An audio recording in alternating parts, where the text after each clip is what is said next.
Hey, what's up? I'm Fanboy Philly, and welcome to Fanboy Philly Reviews. Today, the movie I will be bringing to you is the 2019 FX production of A Christmas Carol, starring Guy Pearce as Ebenezer Scrooge, Andy Serkis as the Ghost of Christmas Past, and Stephen Graham as Jacob Marley. This is one that has been on my list for a while now. Like I said in one of my last videos, there are certain characters that I watch whenever a movie comes out about them. Yes, this is a 4-year-old movie, but I never took the time to sit and watch it. Three main actors in this are some that I've seen before.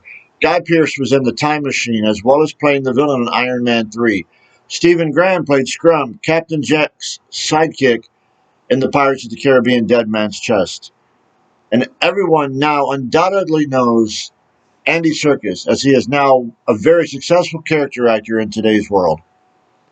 This adaptation is the darkest and most grim version of the story I have ever seen. It has a mixture of good and bad with it. There was a lot in this version that I liked, but there was even more that I wish they would have done differently. And there will be spoilers in this review, as I think it's important that people should be aware of certain aspects of this movie that might be a trigger for people with past trauma. So this serves as a warning before you go in blind.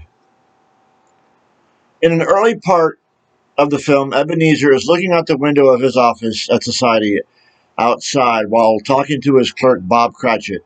He makes the statement that Christmas is the one time a year where everyone stops being who they really are and take time to show love and compassion and actually be nice humans to each other. And then he asks, why isn't this the opposite and people aren't nicer for the rest of the year?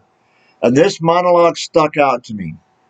Also in this version, it starts out showing Marley waking up in his grave and shows a ghostly blacksmith giving him his chains that he wears and explain why he must wear it and what each link represents as something that he has done in his life to deserve it. And then he goes to the spirit of Christmas past, and he is told that he has one chance at redemption, and that is to pay a visit to his old business partner, Ebenezer Scrooge, and help him make him redemptive and become a better person. To which Jacob sits down and makes himself comfortable, as he knows that that would be impossible, but he is convinced to go anyway. Character performances in this are done well. It's had a similar look and feel to other versions of the story, but is the most unique variation of the tale. And the special effects in this movie are well done for the tone of the movie. In this version, many things stay the same as others, but certain characters are left out that show the joy in Scrooge's childhood and young adulthood. And that leads us into the darker version of Scrooge and shows us trauma from his childhood and how that made Scrooge into the uncaring man he would become and why he treats people the way he does. The Fezziwigs and Belle, they're gone. They're out.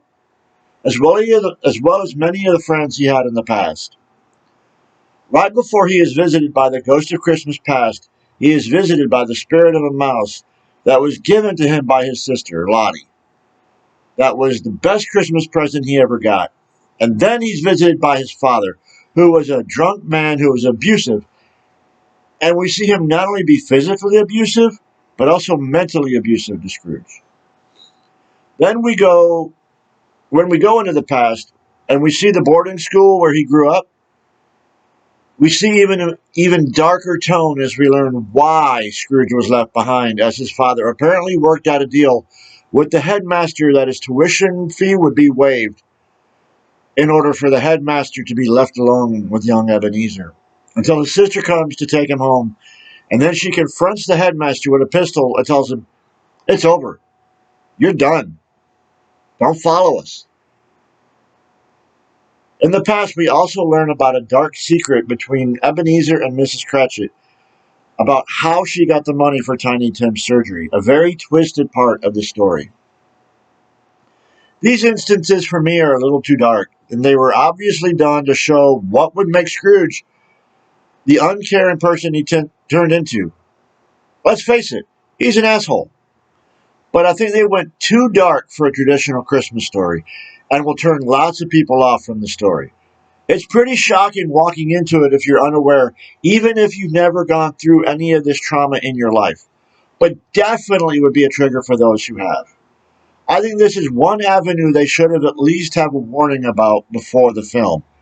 And even though it would be something that would cause someone to turn out like Scrooge, I think that other avenues could have been explored.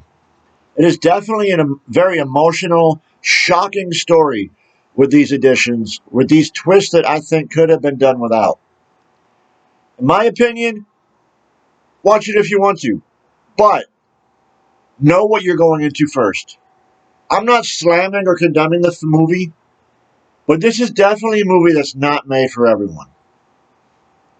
Thank you for joining me, and if you haven't done so already, please subscribe to the show and make sure you hit the like button. And don't forget to ring the bell so you can know every time a new review is posted. And if you have a movie you'd like me to review, please leave it in the comments as I want to know what you want to see. And as always, take care of yourselves, be good to the ones you love, and I'll catch you later.